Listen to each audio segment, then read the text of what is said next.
Amara! Gulat na sabi ni Armando nang pumasok sila. Hello pa, tita, bati niya. Naparito ka? Tanong ni Lucy pero agad umurong ang dila na makita si Clyde na papasok. Pwede bang dito muna ako matulog? Pakiusap ni Amara kahit bahay naman niya to. Oo naman, nandyan pa naman ang kwarto mo. Sa tuwing nagkakaproblema si Ana, dito agad ang uwian niya. Ayaw niyang maistorbo sila dahil nasisirang privacy niya dahil never naman silang naging close ni Amara. Pero ngayong sikat na to, nakikinabang na rin siya dahil takot na ibang kaklaseng awayin siya. Tara, yaya ni Amara sa asawa. Kumain na kayo? Tanong ni Armando. Yes po. Pagod na sagot ni Amara tumungo sa kwarto kasama ng asawa. Maligo lang ako. Paalam ni Amara, saka pumasok sa shower room sa loob ng kwarto. Clyde! Bulalas niya nang pumasok ang asawa na hubot-hubad. Can I? Tanong ni Clyde. Paano kita matatanggihan ni asawa na kita? Nakangiting sagot ni Amara at saka napahawak sa malapad na dibdib ng asawa. Dumaos-dos ang kamay niya pababa rito. Napapikit si Clyde at tinama ang mainit na haplos ng asawa. Mabilis mag-break ang katawan niya. Do you love me, Amara? Say it.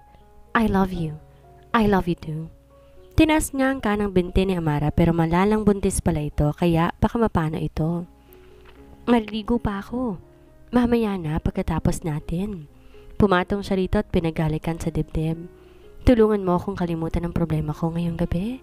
Pakiusap ni Amara at napaliyad ng maramdaman ang daliri ng asawa. I will. Bawal palang bitinin ng buntis.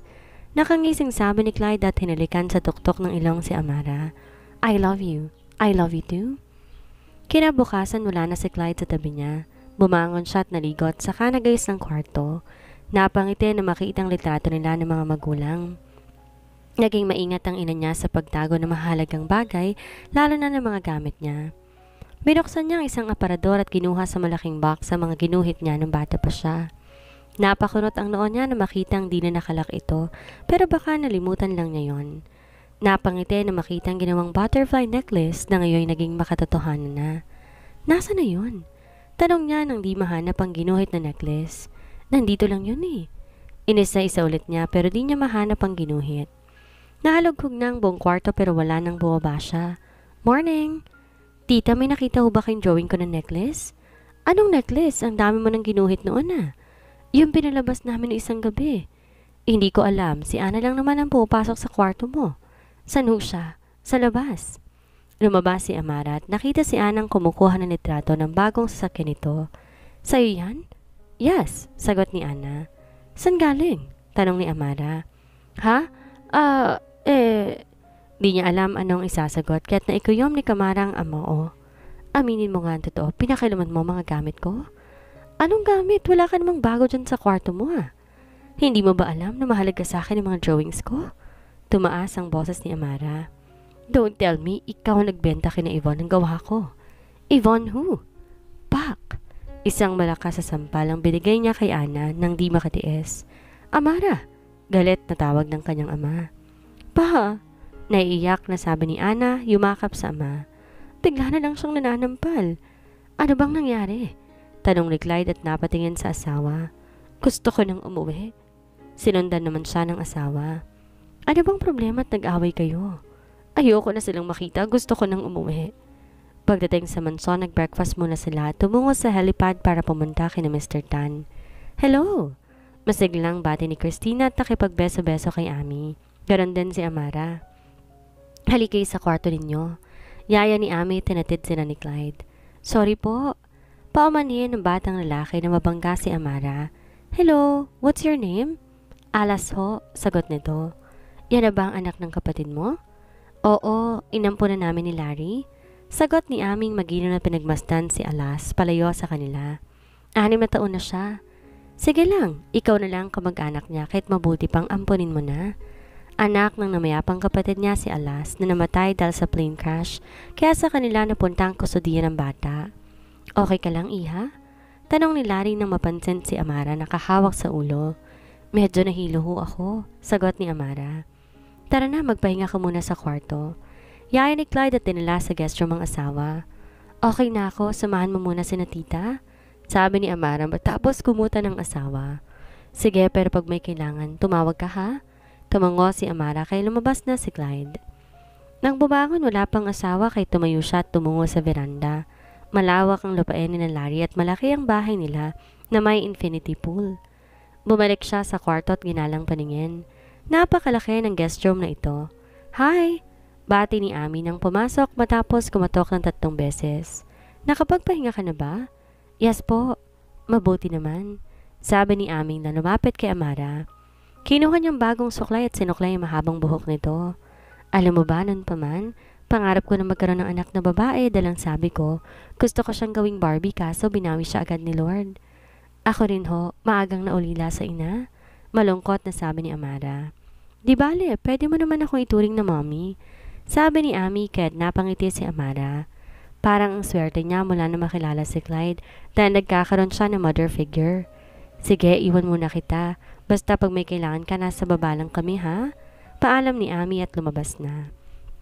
Nakuyom niya ang hawak na buhok ni Amara para sa DNA test. Alam kong bago pa man ako may minahal ka ng iba. Bulong niya na ang tinutukoy ay ang asawa. Kaya nagsumikap si Larry para magkaroon ng sapat na pera at malawak na negosyo dahil sa babaeng unang minahal nito noon. Lingid sa kalaman ng lahat, madami na silang negosyo sa labas ng bansa. Kung anak mo man si Amara kay Anita, buong puso ko siyang tatanggapin. Pinasyal sila ni Larry sa buong hasyenda. Gusto sanang sumakay ni Amara sa kabayo kaso ayaw siyang payagan ng asawa dahil baka mapano raw siya. Bata pa lang magaling ng mga bayo si Alasa, puri ni Amara. Yan ang ginagawa nila ng daddy niya kapag may free time. Ang swerte niya dahil sinalon niyo siya, sabi ni Christina. Kaya nga sabi rin ng mga tao, wala kasi kaming anak kaya sakaling mawalan man kami, at least may sasalo sa yaman namin. Pagsang-ayon ni Ami. Habang tumatagal, nagiging magkamukha na sila ni Alas dahil magkadugo sila kaya't walang mag-iisip na di nila tunay na anak ang bata. At least naaaliw ka na dahil may bata ng hasyenda ninyo. Napabuntungin nga si Ami. Mas maganda sana kapag buhay ang sariling anak nila.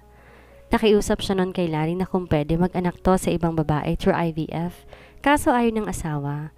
Ingat ka sa pagbaba, wika ni Ami nang tumalon pababa si Alas at tumakbo kahit hinabol ang mga lalaking bantay nito. Ganyan talaga ang mga bata, makukulit. Si Clyde noon sarap patayin dahil sa kakulitan, sabi ni Christina. Bumalik sila sa mansyon. Si Amara nagpaiwan sa pavilion para lumanghap ng sariwang hangin at magmuni-muni. Iha, gusto mo ng hinog na papaya?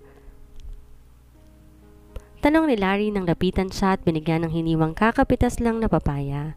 Matamis yan? Thank you po, Tito. Tito, masarap po kapag manibalang ang papaya tapos isasawsaw sa suka. Ganon ka ba kumain?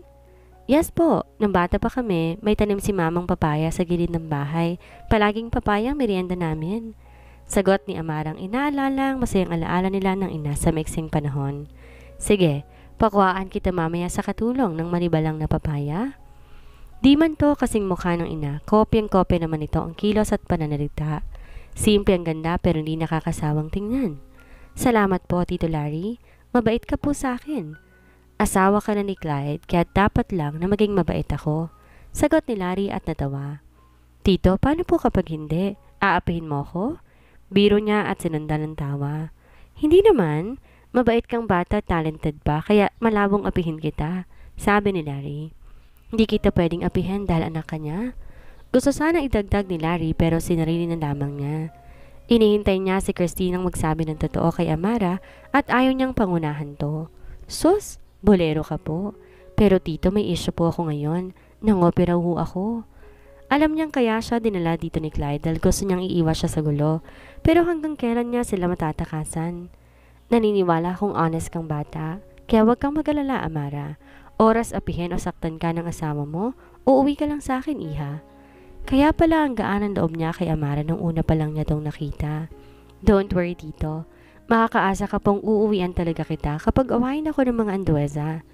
Iya, paano pala pag nagkakilala yung mama at papa mo? Magkababata raw ho sila. Tapos nang lumuwas ng Maynila si mama, sumunod ho si papa. Kaya pala hindi ko na siya nakita at nakilala. Bulong ni Larry na ang tinutukoy ay si Armando. Ang nakapagtataka kung paano sila nagkaroon ng anak kaagad. 27 ka na, no? Kailan ka mag-28? Next year po sa April. Bakit po? Wala lang. Kapag hindi ka handaan ng asawa mo, ako na maghahanda para sa'yo. Nako, hindi ko po tatanggihan. Oo naman, basta ba wag ka lang mangopen ng design ng iba. Pabirong sabi ni Larry. Makakaasa ka po. Hindi po talaga ako kokopya dahil may sarili po akong imagination at pag-iisip. Nagsidatingan ng iba nilang bisita para sa birthday mamaya. Teka lang iha ha, asikasuhin ko lang bagong dating na pamilya ni Ami. Sige po, puntahan ko rin po si Clyde. Sinundan ni Larry ng tingin si Amara. Kung di lang to humarap, iisipin talaga niyang si Anita to. Nagkakasala ka na naman sa asawa mo. Bulong ng konsensya niya. Wala siyang problema kay Ami dahil mabait to at maunawain. Oh, may problema ba? Tanong niya kay Amara. Di ko alam kung saan si Clyde eh, sagot ni Amara. Nagsidatingan na mga kamag-anak ni Larry kaya hindi na sila nagkita ng asawa dahil ang lawak din ng bahay. Baka nasa taas, sagot ni Larry. Sige po, titingnan ko na lang po. Medyo nahiya siya sa mga bisita na nagkukwentuhan kaya umiwas muna siya at lumabas. Iha, saan ka pupunta? Tanong ni Christina. Inahanap ko po si Clyde. Lumabas ata kasama ng kaibigan? Sabi ni Christina. Sige po, magpapahangin lang ako. Paalam ni Amara at lumabas ng bahay. Naupo siya sa bench kaharap ng malawak na palayan. Magtatanghali na pero sariwa pa rin ang hangin at di ganon kainat dahil sa dami ng punong kahoy na nakapalibot. Napatayo si Amara na makitang papalapit ang asawa sakay ng kabayo. Clyde, wait! Tawag ng babaeng nakasakay din sa kabayo, hinahabol si Clyde. Amara, sabi ni Clyde, tumigil sa tapat ng asawa at bumaba. Bakit nandito ka? Nagpapahangin lang, sagot ni Amara. Saan ka galing? Nag-ikot lang saglit. Tagal ko na rin di nakapangabayo eh. Clyde, di pa rin kita matalo. Natatawang sabi ng babae at bumaba. Who is she? Parang yun ko lang siya nakita. Amara pala, Amara, si Vivian. Pagpapakilala ni Clyde kaya't naikiyom ni Amara ang kamao. Hello, I'm Vivian. Lahad ng kamay kay Amara kaya't napilitan siyang makipagkamay. Magkaibigan ba kayo? Yes, no. Magkasalungat na sagot na mag-asawa. Yes. Excuse me ha, balik na ako sa loob ng mansyon. Amara. Hey, ingat, baka madapa ka. Paki mo. Asek ni Amara. Amara, Clyde, ang tagal na nating di nagkita. Natutuwang sabi ni Willie. Kamusta? Balita kong yaman mo na. Balita mo lang yun. Sagot ni Clyde at sinundan ang asawa sa tabi ni Christina. Hey, Tita Christina, bati ni Willie. Lalo kang gumaganda ngayon Ikaw rin naman ang pogi lalo eh. Kumusta ang mom mo? Di ko siya makakapunta dahil may sakit ngayon. Sagot ni Willie na napatingin kay Amara. Hi, Miss Ganda. Ngayon lang kita nakita. By the way, I'm Willie. And you are? Amara. Asawa ko. Sabat ni Clyde at inakbayan si Amara. Oh, nag-asawa ka na. Akala ko ba si Yvonne? Kala mo lang yun. Salubong ang kilay na sagot ni Clyde. Okay, back off na ako. Akala ko kasi single siya. Maiwan ko muna kayo. Nang tumalikod si Willie, inis na inalis ni Amara ang kamay ng asawa sa balikat niya. What's wrong with you? Bulong ni Clyde. Masama bang pakiramdam mo? Wala. Sagot ni Amara na masama talaga ang loob. Tun ko na nga. Ikaw. Gigil na sabi ni Christina sabay kurot sa tagiliran ng anak. Ouch, Mom! What? Ano na namang ginawa mo sa asawa mo, ha? Hindi ko alam. Bigla na lang siya nagkagano na magkita kami. At saan ka galing? Nangabayo, sagot niya. Kasama mo si Vivian. Oo, niyaya niya ako kasi hindi na kayo mga bata, Clyde. May asawa ka na. Kanina gusto ng asawang mga bayo pero ayaw mong payagan. Tapos nang makita niyang nangabayo ka kasama ng iba, anong iisipin niya? Paninira mo ni Christina. Ikaw pag may nangyaring masama sa asawa mo, isusumpa talaga kita. Excuse me. Paalam ni Clyde at pinuntahan ng asawang lumabas ng hardin. Amara, hey! Inawa kaya to sa braso pero nagpumigla si Amara. Pitawan mo ko. Umiikot na sabi ni Amara kaya lalong humigpit ang yakap ni Clyde. Magkaibigan lang kami ni Vivian, hindi ko siya gusto. I'm sorry, paliwanag niya. Sapakin mo ko, suntukin, sipain para mawala ang galit mo. Hindi ko sinasadyang saktan ka. Humagulhol sa pag-iyak si Amara kaya hinalikan niya to sa mga labi. I'm sorry. Ikaw lang ang mahal ko at di na mauulit ha? Nang kumalma ang asawa, inakay ito sa loob ng mansyon. Guys, paistorbo saglit. Malakas na sabi ni Clyde kaya't napatingin sa kanila ang mga bisita na nag-uusap. Gusto ko lang hong ipakilala sa inyong lahat si Amara. Asawa ko po, and she's almost 3 months pregnant ng baby namin. Wow, congrats! Si Willie. Sure ka na ba? Pinakasalan ko na nga. Sagot ni Clyde at inakbayan ng asawa at hinilikan sa mga labi. Napuno ng pagbati ang buong mansyon. Hi! Si Vivian na lumapit sa kanilang may dalang 2 bata. Pasensya ka na pala kanina ha. Nayaya ko si Clyde gaya na madalas namin ginagawa. Tumango lang si Amara.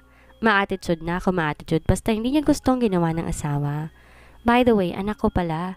Bless kayo kay tita. May anak ka na? Tanong ni Amara ang inabot ang kamay sa mga bata para makapag-bless. Oo. Maaga pa ako nagkaanak pero okay din, masaya naman. Sige na, maiwan muna namin kayo ha dahil gusto nilang maglaro sa playground. Galit ka pa? Yaan mo kapag mga anak ka na, isasakay kita sa kabayo. I hate you. I love you too.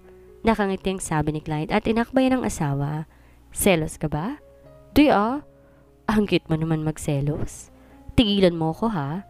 Saway ni Amara pero hinapit siya ni Clyde sa bewang. Kapag ganyan ka lagi, baka masundan natin agad ng panganay natin. Naging maayos naman ang birthday party ni Larry. Nanatili pa sina Amara at Clyde ng 3 araw para umuwi. Pero sina Christina ay umuwi agad pagtapos ng party dahil marami pang aasikasuhin.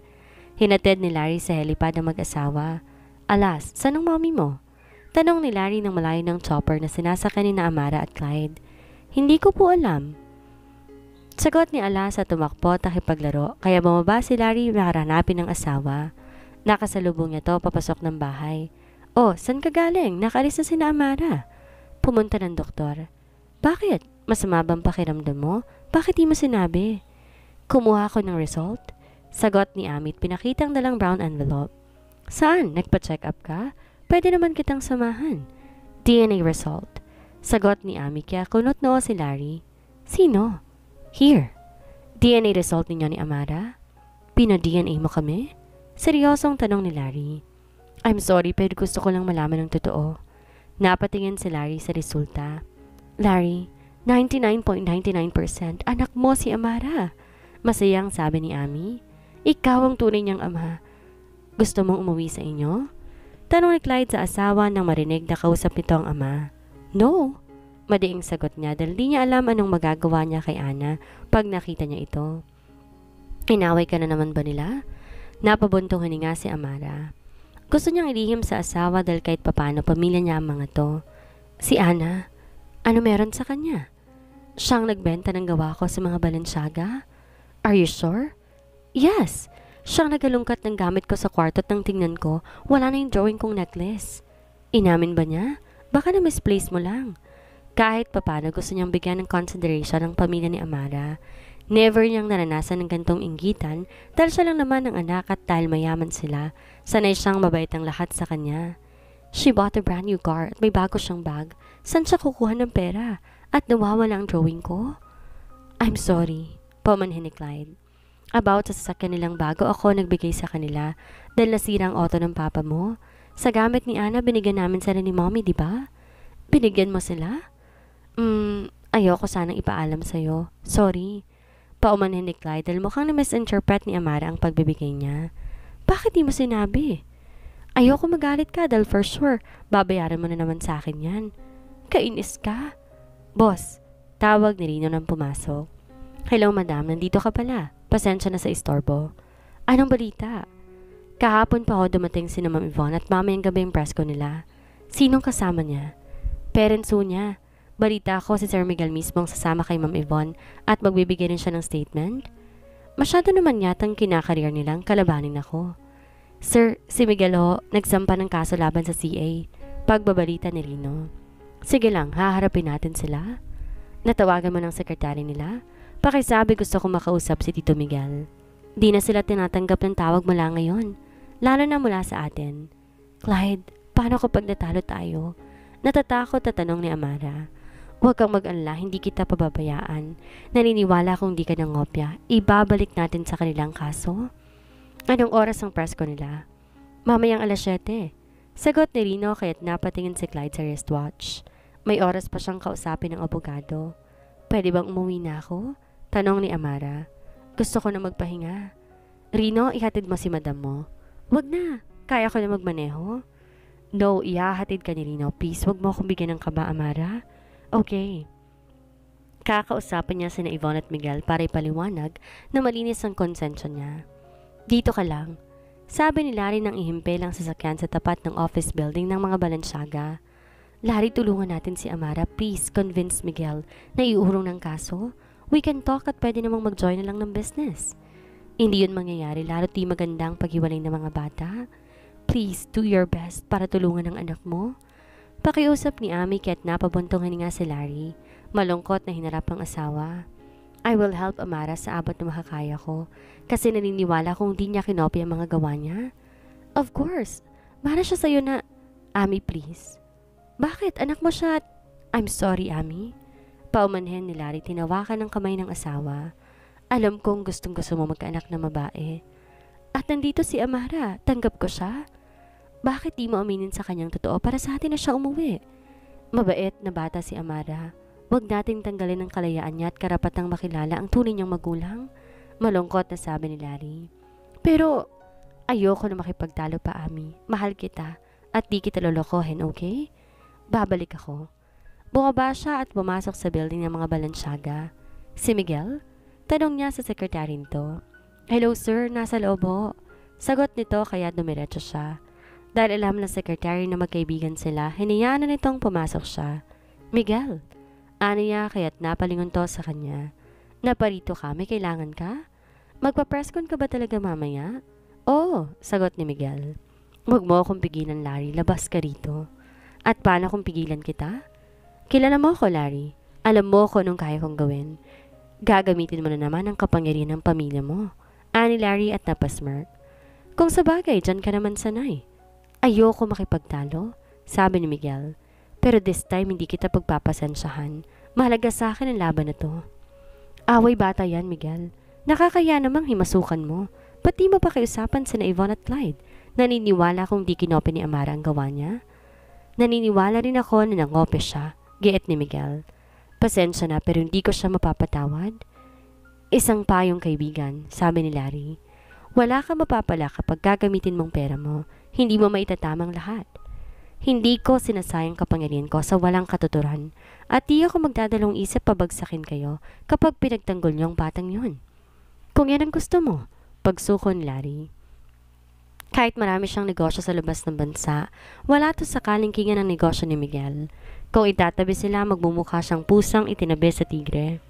Pero wag mong iipitin si Clyde kung ang pakay mo lang. Balikan niya ang anak mo. Di lahat ng tao ay nabibili ng pera. May paninindigan si Clyde. Lumabas ka na bago pa kita ipakaladkad. Pagtataboy ni Miguel kaya tinaas ni Larry ang mga kamay saka lumabas. Sir, may gustong makipag-usap sa'yo. Sabi ng sekretary niya 15 minutes makalipas umalis si Larry. Wala akong panong makipag-usap at bawal ka nang magpapasok pa. Okay po. Sabi ng sekretary pero pareho silang napatingin sa babae na bigla na lang pumasok.